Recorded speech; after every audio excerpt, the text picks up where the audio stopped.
The way I speak Japanese is really fluent. Thank you. So my name is Rodrigue. Yes, I'm a student in Peace and Conflict Studies, second year. So today I'm going to moderate this wonderful session, and I'm glad that all of you are here. Those who are having their meal, enjoy. Those who will have later, enjoy later.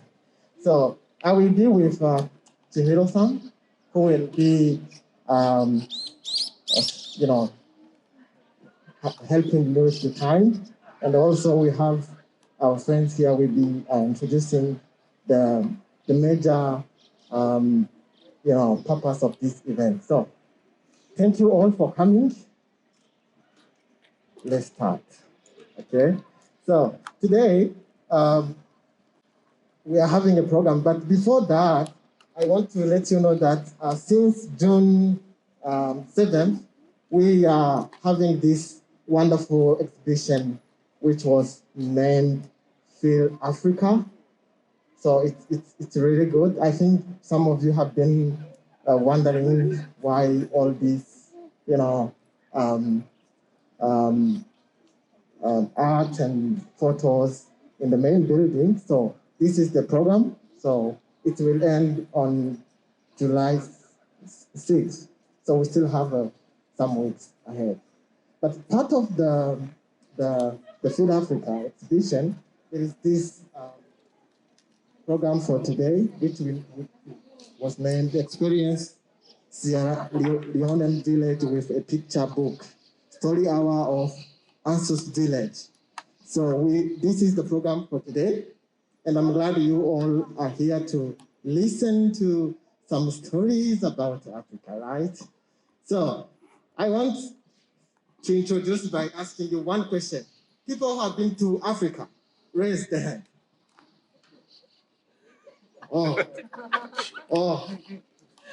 Can I ask you guys to clap for them? Those who have been to Africa, can we clap for them? So I hope by the end of this program, you will go home and look for a flight to go to Africa. Because you cannot miss that. That's not possible, right? You must go to Africa. So I hope this will be good time to feel Africa and experience the Africa. So I'm going to introduce without delaying. I'm going to ask the writer of the book, Theresa Amui, who is a PCS student from year 1, to come here in the front and introduce the book and the background. Thank you very much. Good afternoon, everyone. Thank you all for coming out here. And I want to say a big thank you to the African Studies Department of this university for organizing this occasion. This is not for me, this is for all of us, all of Africa. Thank you so much. My name is Theresa Akuye Amui. I'm from Sierra Leone, West Africa. I have always enjoyed storytelling from a young age, and so I grew up writing the stories I heard. I have written 4 titles now, and Ansu's Village is the 4th. I write books for children because I feel that mine was the last generation to experience the by the fireside storytelling culture, even though that's dying now. I write down my stories for children to lead them in the path of self-discovery. The book I introduce to you today is titled Ansu's Village. This book cannot capture all of the African life. It's merely a glimpse of an aspect of it. It tells of the different people living in a village and the activities they engage in their daily life. It shows the division of labor between men and women. It shows the difficulties and successes of some. And for all it is worth, everyone seems happy in a village that is without most of the comforts of technology. I write to stimulate the imaginations of my readers. I hope you find it interesting. Thank you. Thank you for coming out today.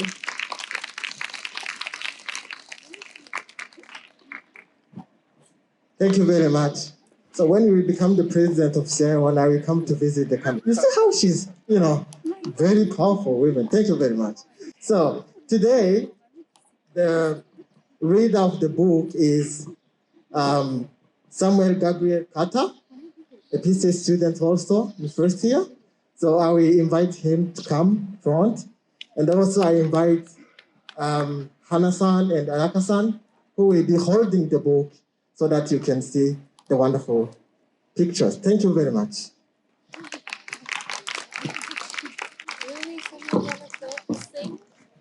Hello, everyone. It feels like a rock star having a singular mic here standing. As you may have heard, I'm Samuel Gabriel Carter from Sierra Leone, otherwise known as the Athens of West Africa. And I am a coadjutor to the author, Theresa. And so I stand on all existing protocols to read through her book.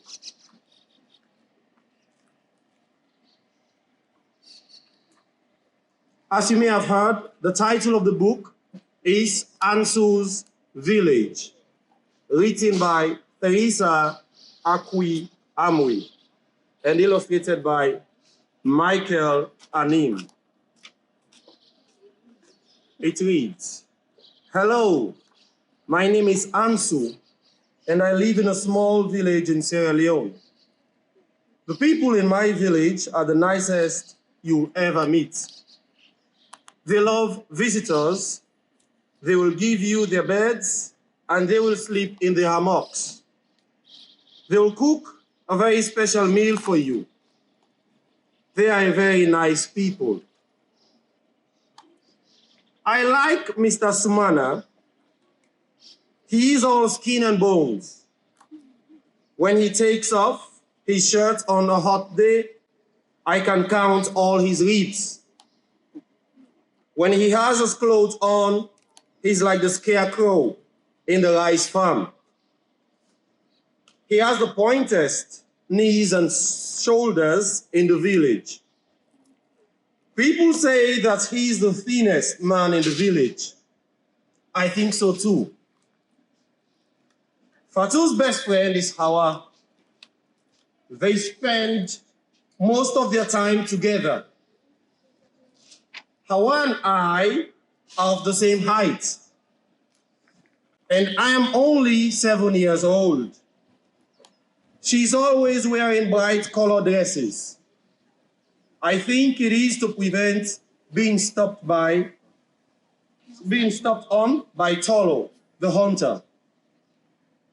Hawa is small and Tolo is so tall. He has to bend down to enter his own house. People say that when he sleeps, his feet sticks out of his bed. He is a good hunter. He once caught a deer so big that the whole village ate it for a week. It was nothing compared to the chickens, which are small. I alone can eat a whole chicken.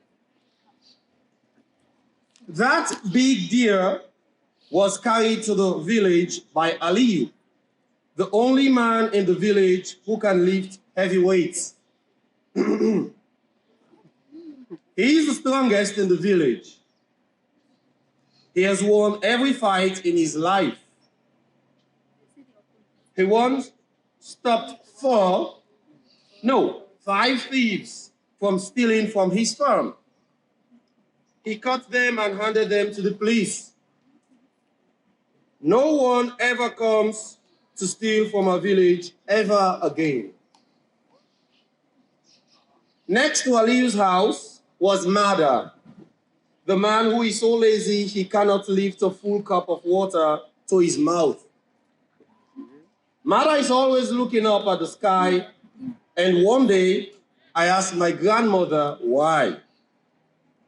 She told me that he was once blown away by the wind on a stormy day, but luckily he was caught by his neighbor, Aliyu. Mada has other neighbors to his right. They are the Kamara family. They're always talking, laughing, and cheering, and their house is always noisy. They play loud music, and they talk too loudly. Pardon? Loudly too. When one of them wanted to tell the other a secret, they spoke so loud that everyone heard. I wonder why they called it a secret. They are noisy during day and at night. When they sleep, everyone can hear them snore and talk even in their sleep. I feel sorry for the Mana family who live next door to them. They seldom speak. And for a while, when I was growing up, I thought they were all dumb. As I got bigger, I hear them speak once in a while. They are a quiet family. My neighbors are the Bangura children. They live with their grandmother while their parents live in the city. Those girls are always happy. They have many pretty dresses, and they get to go out and watch film shows. They do not have to do any chores at home. Their grandmother does not make them do anything. Like I said, the Bangura girls do no chores. So how do they get the things they need? They pay Munda to run errands for them. When you send Munda to the farm and say, Munda, go to the farm, and he will run to the farm, harvest the corn, and run back before you finish your sentence. Wow. But you have not sent him to get corn. You wanted potatoes. And before you finish saying potatoes, again, Munda will run like lightning. And he will be back with yams. He is so fast, but he will never get what you want. He does not even get himself what he needs. He gets a thought, and off he runs before he finishes the thought. That is what he does all day, helping people by getting them the wrong things. But Yawa is not like that. She's slow. When she starts to talk or say something, you will go to the river, swim, and even catch a fish before she finishes one sentence, like, what is in your hand? That is why her only friend is the oldest woman in the village. She's always sitting in her hammock, and she has all the time to listen to Yawa's stories. Yawa starts in the morning when the cock crows and ends at night when the owl hoots. My favorite people in the village are the Bengali twins. They have long, thick hair, big round eyes, and pink lips. Everyone that passes by them stops and stares. They are so beautiful that I used to think that they were angels. But far away, at the outskirts of the village, is the Tatu family. They look different from everyone else. Some of the villagers say they are ugly because they are so different. Babies cry when they pass by. And far from that, the rest of the village say that they are a family of witches and wizards because they are so ugly. In my village, to be too ugly is either a curse or sign of a witchcraft. If an old woman has a wart on her nose, she's definitely a witch.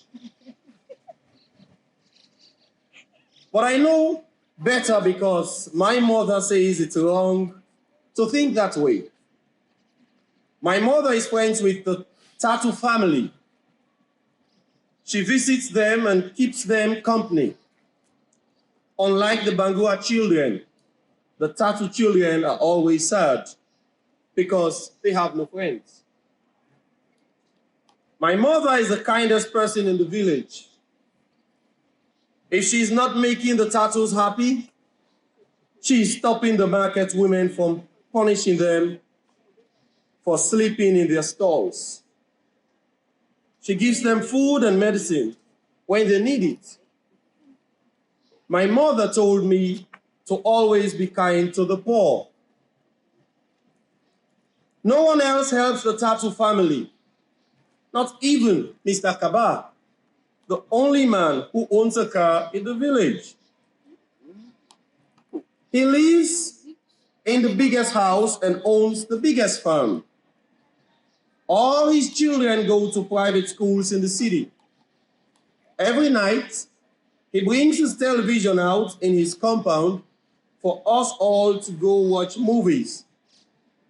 Mr. Kaba is the richest man in the village. My father is not like my mother. He sent the Tatu children away on a rainy day when the wind blew their roof away. The children had come to our house for help. We had so much food and room in the house to share. He seldom laughs, and he is always angry at my mother for helping the needy. Let them help themselves, he says. My father is the meanest, by far, the meanest man in the village. He hates Mr. Momo and his wife, most of all. They have farmland, but never farm on it. They always have a reason not to farm every year. They would say, what if the locusts come? What if the birds eat up all the rice? What if the farm gets burnt? So they never farm. But everyone harvests. Mr. Momo says, you are lucky. The locust did not come, and the birds didn't eat all the rice. Please lend us a cup of rice. I'll pay you back next planting season. But he never pays back. Go and be like the Samura family, my father yells at them. The Samura family are the most hardworking people in the village. They do not have farmland. So Mr. Kaba pays them to work on his farm. They are the reason he is so rich. And he pays them well too. Mr. Samura is the only man who has a motorbike in the village. Before I forget, there is a church and a mosque in my village, side by side of each other. I believe the priest and the imam are the two most religious people in the village. We also have a juju man who lives by the chief's compound. I do not know if he is religious or not, but both the priest and the imam tell people not to go to him for help because he can cast spells. But secretly, my father goes there at night. He wants Mr. Momo and his wife to leave our village and stop begging my mother for cups of rice and beans and corn and cassava and palm oil and peppers and everything. So this is my beautiful village, and today we have a party. It is the naming ceremony of Mrs. Molly's baby. The baby is the youngest person in the village, so we are all going there to celebrate. The big and the small, the tall and the short, the strong and the feeble, the fast and the slow, the happy and the sad, the kind and the mean, the rich and the poor, the beautiful and the different, the noisy and the quiet, the religious and the other. Now, the oldest is here to meet the youngest, the baby. I love this village. I call it home. Yeah, Ansu.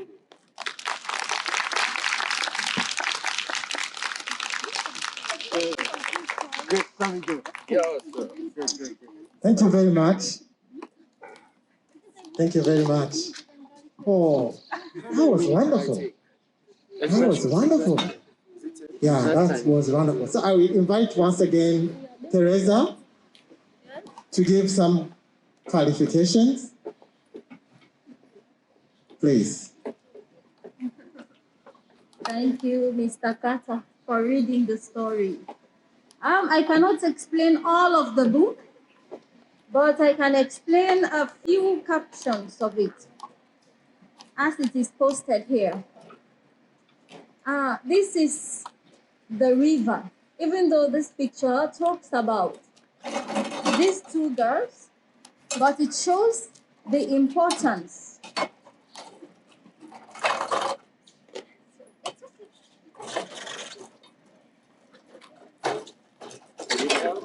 It shows the importance of the river in a village. Even though all the activities cannot be in a single place like this, but this is an illustration. It only gives a glimpse. The importance of a river is for water, is for laundry, it's for fishing and recreation also. So the rivers in the village are very important. That is why it is here in the story. And then also, this is one of the beautiful aspects of Sierra Leone. We have religious tolerance, and that is one of the things we take pride in. We have the two main religions, but before these two religions came, this was what we had before. But because of our history of colonialism and all, these two religions have been able to subdue this one. So we usually might not be too akin with our own religion right now because you are either Muslim or Christian. But in Sierra Leone, you will find a picture like this. You will find a mosque and a church next to each other. This is a reality in Sierra Leone. And then finally, this book is like taking the aspects of our life, of the village life and the Sierra Leonean life, and just making something out of it. Here is called a naming ceremony. When a child is born, in Sierra Leone we call it Pulnado, a naming ceremony. Something like when the child is born, it is brought out of the house to be introduced to the community. That's that's the beginning of socialization for us in our culture. The child is given a name, the child is welcome, the child is shown to his or her belief, and on that day, the child knows, the family knows that there is a new member, and that is how the community welcomes the child into the ethnic group, into the religion, into the community, into the family. So this is it here. So we cannot talk about all of the book, but these are just some few important aspects of Sierra Leonean life and culture. Thank you.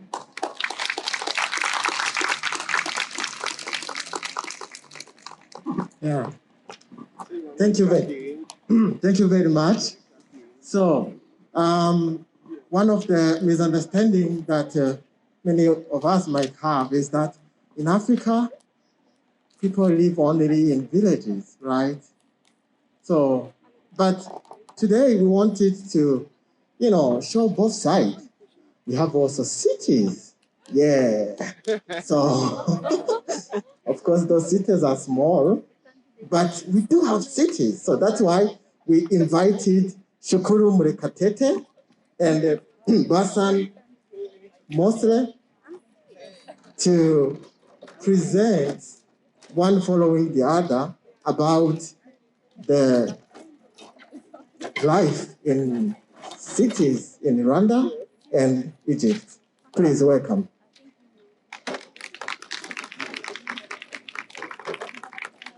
You can come together. It looks even nice, Yes, Bassant is from Africa also. You should remember that. That's important. Thank you. Hello, everybody. I'm called Shukulu. I'm from Rwanda. So Rwanda is a smallest country which is located in East Africa, and it's very small, and its population it's around 13 million. Very small country. We are speaking Kinyarwanda as our native language, but also speak English as widely in the country, but also French and Kiswahili, which is one of the East African language. The capital city of Rwanda, it's called Kigali. And today I'm going to talk about Kigali, especially.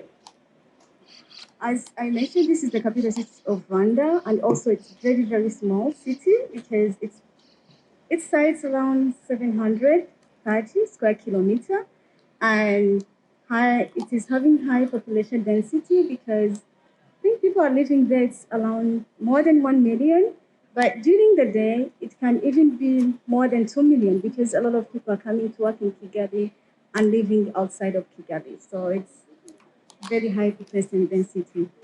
The life is in Kigali, it's pretty much similar like the life in the capital city because we are having running water, electricity, TVs around, and very good transportation system.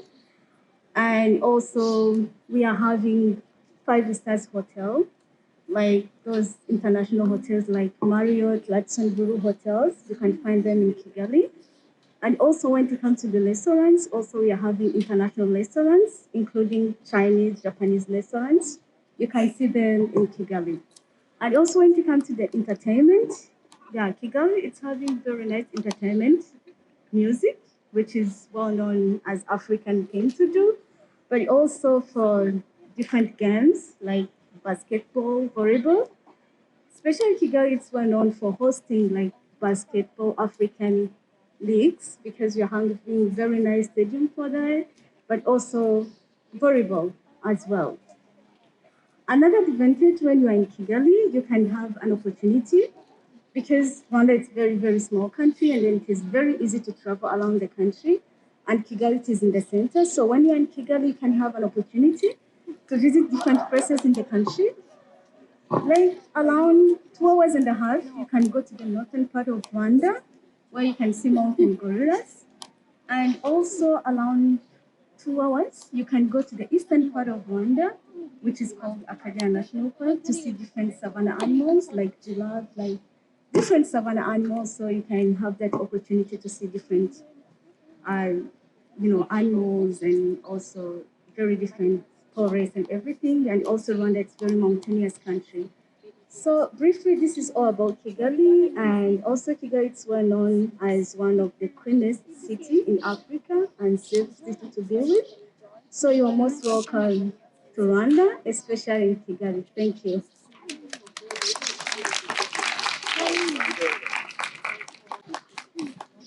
Okay, thank you, Shukulu. Hello, everybody. My name is Bassant.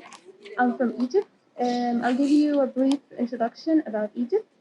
So to start with, Egypt is an African country. It's located in the northeast corner of Africa, and it's actually the most populated country in the Middle East with more than 100 million people. We speak the Arabic language, so we call it Mos or Mis, according to where you come from. This is how we call Egypt in Arabic. One of the most significant things about Egypt is the long, long history where It is considered by a lot of people as one of the cradle of civilization, where civilization started. So the River Nile actually helped Egyptians create a civilization after the unification of them. And they created one of the oldest and the most biggest kingdoms in the world. So one of the things that a lot of people know about Egypt is the pyramids, of course. So let me tell you some interesting facts about the pyramids that you might not be aware of. All of us know that the pyramids are pretty ancient, right? But you guys, of course, know about the Queen Cleopatra, who also ruled Egypt at a time. So we are actually close in time to Cleopatra. Then Cleopatra was close to the pyramids. When Cleopatra was the queen of Egypt, there was 2,500 years between Cleopatra and the pyramids. So even to Cleopatra, she would look at the pyramids and say, "Oh, they're pretty ancient." So even to the ancient people, the pyramids were pretty ancient, which is pretty interesting. Even after the age of the pharaohs, there were a lot of historical events. Like, for example, Alexander the Great came to Egypt and he created the city of Alexandria that are still there. So we have a lot of Greek impact as well. And then the Romans also conquered Egypt for a while. And then after that, Egypt was also source of Christianity. And then after that, Egypt was also source of Islam. So when you look at the culture of Egypt, you think, is it Islamic, Christian, pharaohs, Greek, Roman, modern? It's actually all of that. It's an African country, an Arab country, a country with Muslims, Christians, and with a very long, rich, and mixed history. Also, I want to talk to you about the arts and literature in Egypt. So Egypt is famous for literature in Africa because the civilization in Egypt actually started by writing. So literature was as old as the pyramids. I'm so sorry. Okay. And then one of the most famous writers in Egypt was Naguib Mahfouz. He was the first Arabic writer in the world to get Nobel Prize for his novel, The Trilogy, where he actually reflected the Egyptian society in a really good way. Also, one last thing that I want to talk about is the society of Egypt, which is a very interesting mixture of cultures, religions, but also there is the fact that more than 1/3 of Egyptians are like me, less than 25 years old. So it's a very, very young society. Also, Egypt has been affected by so many historical events that have affected the society. So there are so many factors that actually impacted the society, either economic, political, religious. But I think the most important thing that you will find if you ever visit Egypt or the Egyptian society is the kindness and hospitality. So in order to see all of this, I invite all of you to come and visit Egypt. Thank you so much.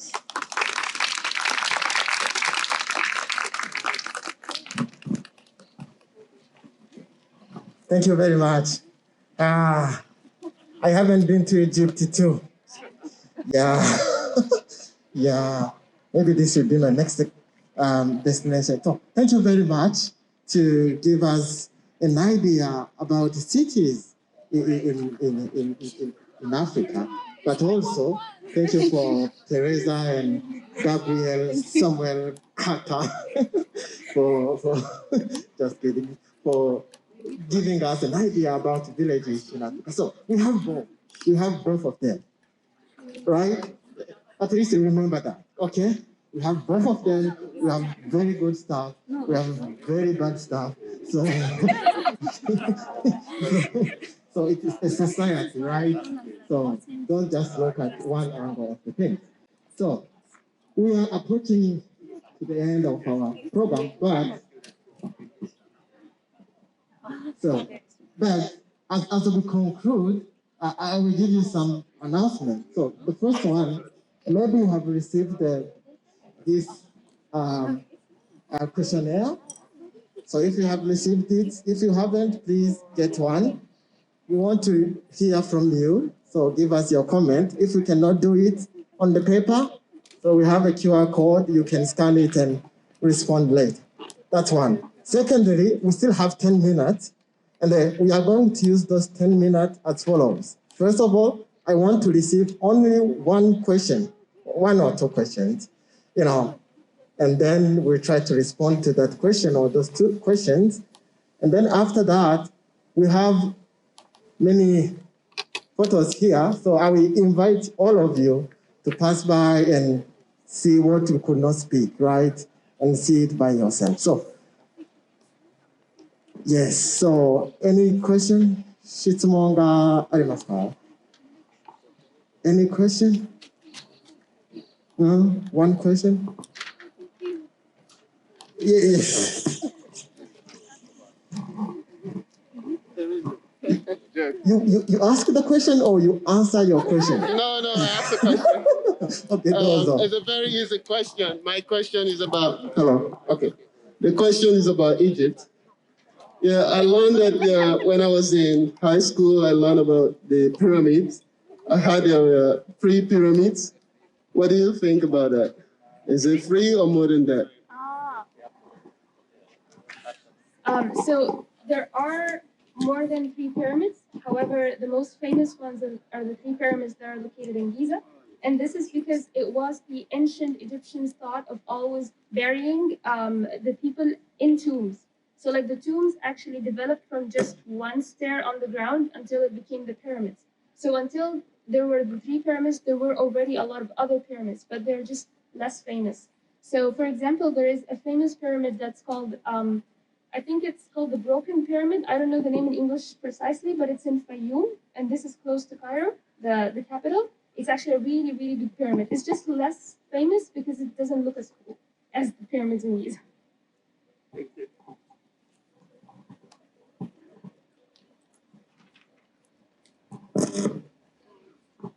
Thank you very much.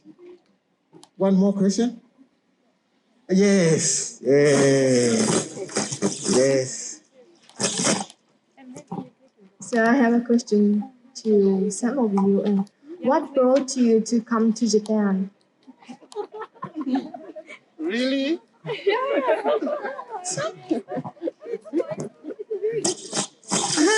I came to Japan to study for my master's degree at BCS. It's my 3rd time in Japan.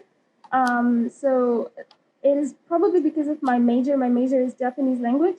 And I was so interested in Japan since I was a kid, so I wanted to come here. So I came here for my undergrad for 1 year, and then I'm here again for my master's. I think also it's my 2nd time in Japan because I came 3 years ago as an exchange student when I was an undergraduate, and then I came for master's. But pretty much similar, my country 28 years ago had genocide, so it was really nice to run from Japan because Japan is well known as a peaceful country. So as someone who's coming from that background, it was really nice for me to run from Japanese experience. Yeah, thank you.